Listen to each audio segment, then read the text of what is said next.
नेते मनोज जरांगे पाटील यांनी मराठ्यांच्या आरक्षणाबाबत एक महत्त्वपूर्ण निर्णय घेतलाय। नेमकं त्यांना काय सांगायचं होतं पाहूया। मराठा आरक्षण विषयावर मनोज जरांगे पाटील यांनी बैठकीचं आयोजन अंतरवाली सराटी येथे रविवारी केलं होतं। या बैठकीमध्ये मराठा आरक्षणाच्या प्रश्नावर पुढील आंदोलनाची दिशा कशी असणार हे ठरवण्याकरता ही बैठक बोलावण्यात आली होती। या बैठकीदरम्यान 24 डिसेंबरपर्यंत सरसकट आरक्षण न दिल्यास 24 डिसेंबर बीडच्या आंदोलनानंतर 24 तारखेच्या पुढे कधीही मुंबई गाठणार असल्याचा इशारा जरांगे पाटील यांनी सरकारला दिलाय। 3 कोटीपेक्षा जास्त मराठा समाज बांधव बीडच्या आंदोलनात सहभागी होतील। आता माघार नाही, सर्व तयारी करूनच पुढची दिशा ठरेल असं प्रतिपादन मनोज जरांगे पाटील यांनी केलंय।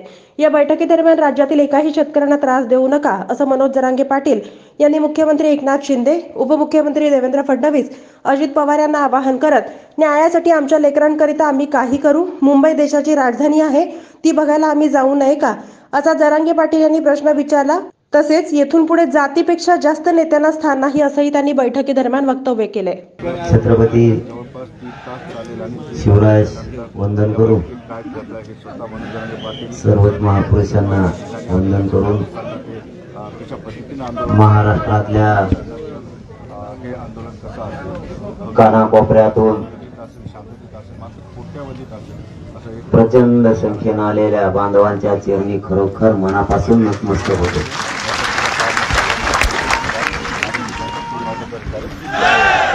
इतक्या विराट संख्येनं बैठकीला येताल असं नव्हतं वाटत।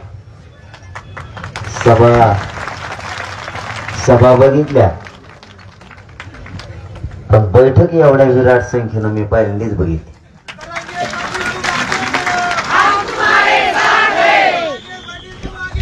आता राहू नंतर आपण प्रेस घेऊ आपण थोडं अशा संख्येनं मराठा समाज एक यायला लागलाय की सरकारला सुद्धा काय सुधरत नाही। आता एक विनंती पुन्हा सगळ्याला, आता थोडा वेळ सगळेजण शांत राहून, ते ड्रोन आला तरी हात खालीवर करू नका, ते काय आरक्षण नाही देणार तुम्हाला। त्याच्याकडे दिसून करायचं काय, लेकरं दिसले पाहिजे आपले। सगळे शांततेनं आपण 1-2 घंटे चर्चा करू, चांगलं विचार मंथन करू। मीही हट्ट धरायचा नाही, मीही माझं मत तुमच्यावर लादायचं नाही, तुम्ही हट्ट धरायचा नाही। इतकं शांत डोक्यानं ही चर्चा करायची, ऐकायची आणि करायची सुद्धा एकमेकाशी। आणि आपल्याला यातून असा निर्णय काढायचा आहे की एकदा जर एखादा विषय ठरला तर आत्ता पर्यंत आपण कडीला नेलेला आहे, पुढेही कडीला न्यायचा। त्यामुळे घोषणा पण द्यायच्या नाही आणि काहीच नाही, थोडस शांत चित्ताने ऐकायचं।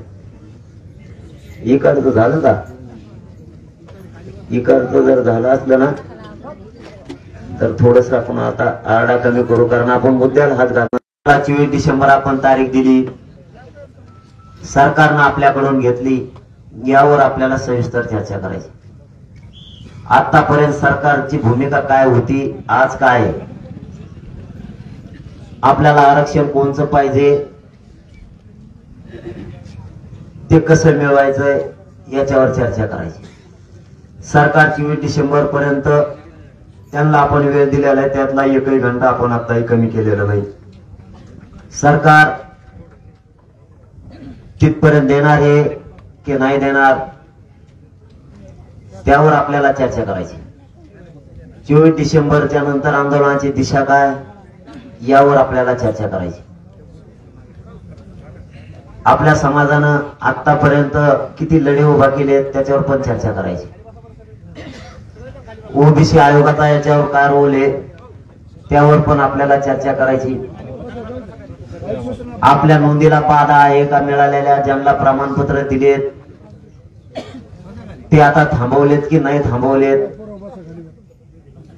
काहीच्या नोंदी का सापडल्या नाहीत, काही तालुक्यात का सापडल्या नाहीत, ही विचार मंथन करण्यासाठी आपली ही बैठक आहे। नुसतं जमायचं म्हणून गर्दी दाखवण्यासाठी नाही। आपल्याला आपल्या लेकराच्या पदरात आता पाडून घ्यायचं, बसून बोललं जमन ना आपल्या लेकराच्या, कारण लई वेळ दम धरणार नाही, तर मग घरून मी बोललो असतो मी। आपल्याला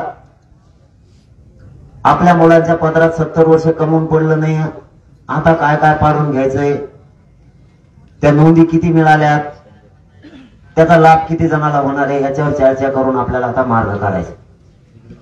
महाराष्ट्रातला सरसकट मराठा याच्यात कशा स्वरूपात घ्यायचा आहे याच्यावर चर्चा करायची. म्हणून नुसतंच आपण एखाद्या वेळेस काय होतंय, आता आपल्या समाजाकडून होत नाही, हे तेवढंच खरंय, आता आपल्या समाजाकडून होत नाही. नुसते बसले बसले उठले बोलले होतं म्हणून आलो गेलो असं आपल्या समाजाकडून आता या वर्षभरापासून होत नाही. एकदा ठाण म्हणून बसले की मराठी आता उठत नाहीये, मराठ्यांना आरक्षण समजायला लागलं, स्वतःच्या लेकराचं हेच समजायला लागलं. म्हणजे आपल्या बैठकीला सुरुवात झाली बरं का. आता लगेच आपण बैठक सुरू केली, हे शहाणपण सुद्धा आता मराठ्याला आलेलं आहे. कोणत्या टायमाला ताणायचं, कोणत्या टायमाला नाही ताणायचं, ही भूमिका सामान्य शेती करणाऱ्या मराठ्यांना सुद्धा आता कळायला लागलं. सुशिक्षित मराठ्यांना आणि बुद्धिजीवींना सुद्धा कळायला लागला. आणि आपण टप्पे घेतले, मराठा हुशार झाला बुद्धीनं सुद्धा, नुसतं ताकदीनं नको, दोन्ही गरजेचे आहे. ताकदही वापरायला लागते, बुद्धी पण, आणि त्याचा फायदा मराठा समाजाला खूप व्हायला लागला. म्हणून आपण काय करायचंय काय नाही करायचं, जी गोष्ट करायची ती पुऱ्या ताकदीनं करायची. तिला वेळ लागतो नाही लागतो हे नाही माहित मराठा समाजाला, फक्त जी काय गोष्ट करायची ती बुद्धीचा, ताकदीचा, युक्तीचा सगळा वापर करून आपल्याला ही आलेल्या संधीचं सोनं करायचं आहे, ही घालायची नाही. आता आपण आतापर्यंत आपली भूमिका काय त्याच्यावर चर्चा करू. आपल्या महाराष्ट्रातल्या मराठा समाजाची प्रमुख भूमिका आहे. महाराष्ट्रातल्या मराठा समाज हा ओबीसीत असल्या कारणानं मराठा समाजाला सरसकट महाराष्ट्रात मराठा समाजाचा ओबीसी मध्ये समावेश करावा, ही आपली मराठ्यांची मूळ मागणी. आता या मागणीसाठी आणि गाड्या लावून घ्या बरं का. मागच्या काही स्वयंसेवक आपले असले तर गाड्या लावू लागायचा, माग गाड्या लावता येणार तो आवाज येतो इकडे. जर मराठ्यांची मागणी ओबीसी आरक्षणात आहे, मराठ्यांना ओबीसीच्या आरक्षणात जायचंय, तर त्यासाठी आपल्याला निकष पार करावे लागत होते. एक तर मराठा मागास असावा लागतो, दुसरी बाजू मराठ्याला जर ओबीसी आरक्षणातून मागणी करायची, मराठ्याला जर ओबीसीच्या आरक्षणात जायचंय तर मराठ्यांच्या शासकीय नोंदी तरी असणं गरजेचं आहे, किंवा कोणत्याही जात समूहाला जायचं असलं तर त्याच्या नोंदी तरी असणं गरजेचं आहे. असं नाही जाता येणार. मी माझ्या गावरान भाषेत माझ्या समाजाला समजून सांगतो म्हणून माझ्या मतानं त्यांच्या सगळं हे लक्षात येतं. आता शासकीय नोंदी म्हणजे काय, उदाहरणार्थ तुम्ही म्हणता माझी 1 एकर जमीन आहे, पण तुम्हाला माहित नाही ती कुठे आहे ती, आणि त्या गावकऱ्याला माहित नाही तुमची जमीन कुठे आहे. त्याच्यासाठी तुम्हाला 7/12 आवश्यक आहे. समजून घ्या मला तुम्हाला काय म्हणायचंय. आडमुठं कोण आहे, मराठे आहेत का आरक्षणात येऊ नका म्हणते ते, हे फरक आपल्याला करायचा. आपल्याला फरक करून लढायचे तर आपली शक्ती वाढणार आहे, तितक्या कणखरपणानं आपण लढणार आहे. कळालाच नाही तर समोरचा विरोध करतोय म्हणून आपण करायचा, किंवा आपण विरोध करतोय म्हणून त्यांनी करायचा, असं लढण्याने त्यांना न्याय मिळणार नाही, आपल्याला पण नाही. त्यासाठी आपण कसं जातो ओबीसी आरक्षणात.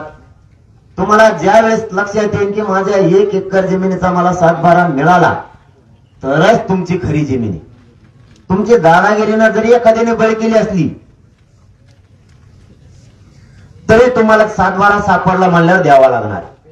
ही काय सभा नाहीये, ही काय नाही, ही चर्चा आहे आपली एकमेकाशी. कारण तुम्हाला एवढ्याला कळणं, आणि तुम्ही एवढ्याने जर फेसबुकला व्हॉट्सअपला ते टाकायला चालू केलं तर उभ्या महाराष्ट्रातल्या 6 करोड मराठ्याला कळणार आहे. म्हणून आपण हे सविस्तर चर्चा करतो. मग तिथं ऊन असू द्या नाही तर मुसळधार पाऊस असू द्या, आणि लेकराचं भविष्य उद्ध्वस्त व्हायला लागले. त्याच्यासाठी आपली 1 लाख मराठ्यांच्या नोंदी मिळाल्या. मग जर मराठ्यांच्या 54 लाख नोंदी मिळाल्या याचा अर्थ मराठा हा ओबीसी आरक्षणात आहे. मग मराठ्यांना ओबीसी आरक्षणात तुम्ही कस काय येऊ नका म्हणता. तुम्हाला म्हणता येत नाही. समजून घ्या, मराठ्यांच्या बांधवांनी समजून घ्या. लोकांचं विरोध डोक्यात काढून टाका, त्यांचं डोक्यात नाही ठेवा. असं झोपून पण तू असं बोलणार नाही. जी चर्चा झाली त्यांचं मग म्हणणं होतं महाजन साहेबच आणि घुमरे साहेबच, विशेष करून महाजन साहेबच असं म्हणणं होतं, देव सुद्धा रोखू शकत नाही मराठ्यांना ह्या कुणबी नोंदी मिळाल्यामुळं आरक्षणात येणार. मग समोरचे तुम्ही विरोध करणारे कोण हे समजून घ्या. मराठा समाजानं हे समजून गरजेचं घेणं आता गरजेचं आहे. जर मराठ्यांच्या नोंदी ओबीसी आरक्षणात सगळ्यात अगोदर भारत देशात मराठा आहे. दिलं नाही हा भाग वेगळा, सगळ्यात अगोदर यांना नंतर 1967 ला दिलंय आरक्षण. त्याच्या आधीच्या मराठ्यांच्या नोंदी आहेत, त्याच्या आधीच्या. याचा अर्थ आरक्षणात आम्ही येत, तुम्ही नाही येत. तुम्हाला नंतर शासनाचा निर्णय करून दिलाय. म्हणजे काय, शासनाने तुम्हाला नंतर दिलंय तुम्ही ओबीसी आरक्षणात म्हणून. आधी आपण येत तरी आपल्याला आतापर्यंत नाही नोंदी असू. जर मराठ्यांच्या नोंदी आहेत तर तुम्ही म्हणता ओबीसी आरक्षणात येऊ नका, धक्का लावू नका. आधीच आपण येत, धक्का लागत नाही. ह्यो झाला एक क्लिअर मुद्दा. 2 तुम्हाला मुद्दे आता क्लिअर केले. तिसरा मुद्दा, कोणाच्या आरक्षणाला धक्का लागत नाही हे मराठी आधी समजून घ्या. एससी आणि एसटीच्या आरक्षणाला मुळे आपला धक्का लागत नाही, कारण ते आरक्षण आपण मागत नाही. म्हणजे दलित बांधवांचं, मातंग बांधवांचं किंवा येणाऱ्या ज्या त्यांच्यामध्ये जाती पोट जाती आहेत काय जे असतील त्या, मला वाटतं एक 40-42 काहीतरी त्यांच्या बांधवात जाती आहेत, त्याला धक्का आपल्यामुळं लागत नाही. दुसरा, एनटी व्हीजेनटीला आपल्यामुळे धक्का लागत नाही. म्हणजे धनगर बांधव आणि वंजारी बांधवांना आपल्या आरक्षणामुळे धक्का लागत नाही हे मराठ्यांनी आधी समजून घ्या. आता बाकीच्यांना घ्यायचं नाही ते त्यांचा धंदा प्रतिभक्ती. आपल्यामुळं धनगर बांधवांच्या आरक्षणाला आणि वंजारी बांधवांच्या आरक्षणाला धक्का लागत नाही, कारण त्यांचा ओबीसीतून वेगळा प्रवर्ग केलेला आहे. त्यामुळे वेगळ्या प्रवर्गाला धक्का लागत नसतो. आपल्याला वाटत नाही की गोरगरीब धनगर बांधवांचं आणि वंजारी बांधवांच्या पोराचं वाटोळ व्हावं असं एका आरक्षणात आपण आरक्षण मागतोय.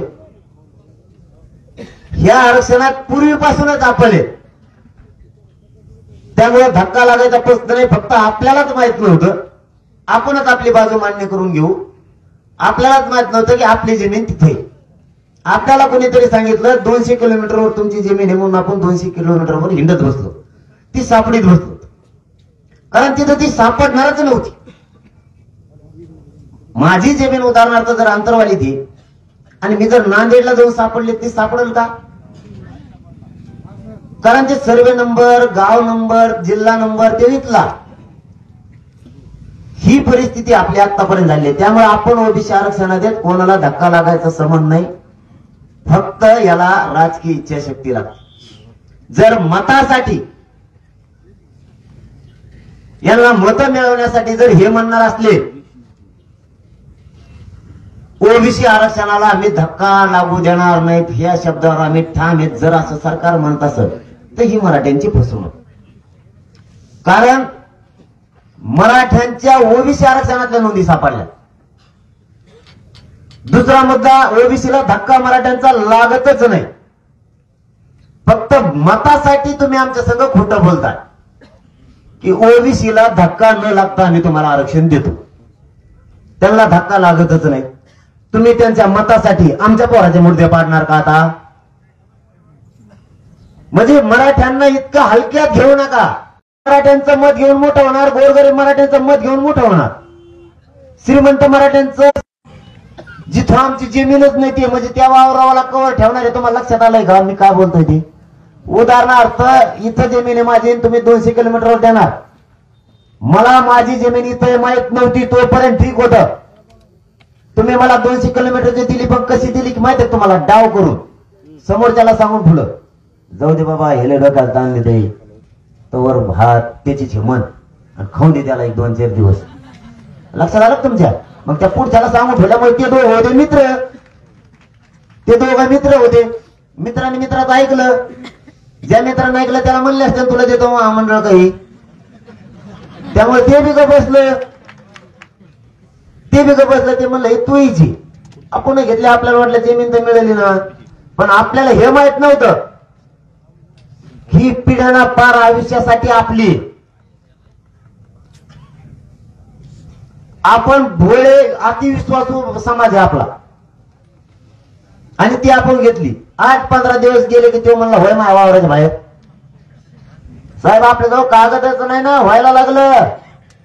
म्हणजे जे ओरिजिनल राहणे ते गेलं, जे डुप्लिकेट तुमचं पक्क आहे म्हणून दिलं होतं ते घेऊन तर बाहेर होय.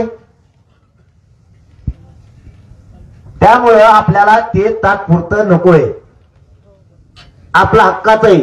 तुम्हाला समजून आलंय का बघा, आपला मराठ्यांचा आडवटपणा नाही, ओबीसीच्या लेकरांचं काढून आपण घेत नाही, एवढा प्रामाणिकपणा मराठ्यात आहे. फक्त आता ओबीसींना म्हणणं गरजेचं आहे आमची इमानदारी जागी झाली, असं ओबीसींना म्हणणं गरजेचं आहे. आमचे संस्कार जागे झाले, आम्ही आमच्या लेकरात आणि तुमच्या लेकरात फरक नाही करत. तुमच्या नोंदी इथं सापडल्यात म्हणल्याच्या नंतर हे तुमचं घ्या किंवा ही जमीन तुमची घ्या, आम्हाला नको. पापाचं आम्हाला खायचं नाही, ते पचणार नाही, असं त्यांच्या विचारात जर बदल झाला तर बरं. मराठी समजून घ्या. पुन्हा पुन्हा मी तुम्हाला काय सांगतो, आपण त्यांचं घेत नाहीत, आपलं घेतोय. आणि आपलं घेत असताना जर त्यांचे तरी मत बदलणार नसलं तर याला म्हणायचं त्यांची नियत खराब झाली, मराठी काहीच करू शकत नाही. मराठ्यांचा मग नावेला जे आम्ही ते घेणार आहे.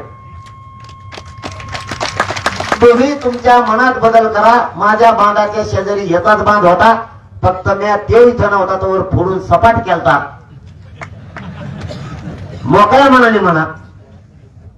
तो 10-12 वर्ष दुसरीकडे पोट भरण्यासाठी गेला, तवर येणे सगळा ते देत नाही. मग आता तुमच्या पुढे वेळ आली विचार करायची,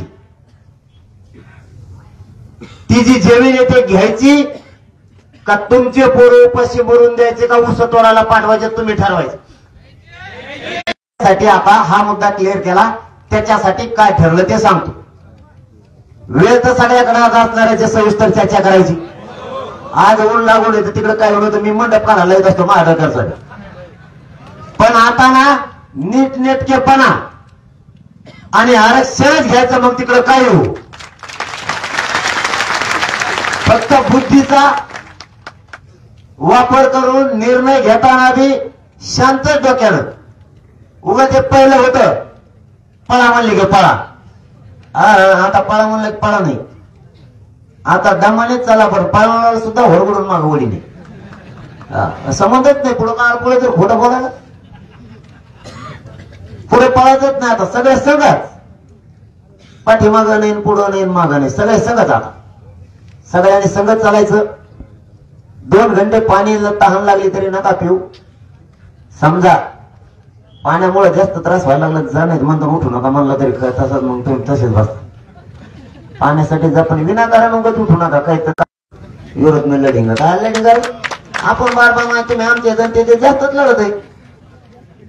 आपण म्हणतो तुम्ही आमचे शेत लहान मोठे ते जास्तच करते. आता कवर बनव हे शेवटचं सांगायचं. आता मराठ्यांनी त्यासाठी मराठ्यांना समजून सांगितलं आपला कोणाला विरोध नाही. आता या नोंदीच्या बाबत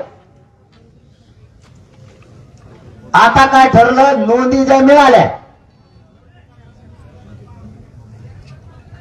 त्या नोंदीचा आधार घेऊन 24 डिसेंबर पर्यंत सरकारनं आपल्याकडून वेळ घेतला.